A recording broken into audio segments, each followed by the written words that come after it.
કેમ છો બધાને જય માતાજી। તો આજનો બ્લોગ આપણો કંઈક એવી પ્રકારનો છે કે દિવાળી આવી ગઈ છે, અઠવાડિયું બાકી છે અને અઠવાડિયા પછી દિવાળી છે 20 તારીખે।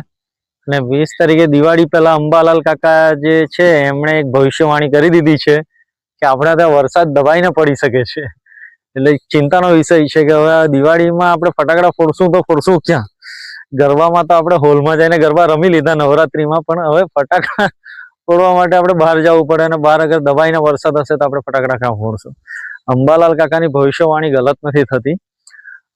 તો હવે જોવાનું રહેશે કે આપણી દિવાળી કેટલી સારી જાય, કારણ કે આ વખતે ઘણો વરસાદ પડ્યો છે। અને મારા પછાડી તમે જોઈ શકો છો ખૂબ જ સરસ મજાનું તળાવ છે, નાની નાની મચ્છીઓ પણ છે અંદર। તો મિત્રો, વિડીયો પર અગર તમે નવા હોય ચેનલ પર તો અમારું ચેનલને સબસ્ક્રાઇબ કરી લો અને બેલ નોટિફિકેશન ઓલ કરવાનું ભૂલતા નહીં, કારણ કે તમને આવા જ નવા વિડીયો મળી રહેશે। અને વિડીયો પસંદ આવ્યો તો વિડીયોને શેર કરજો।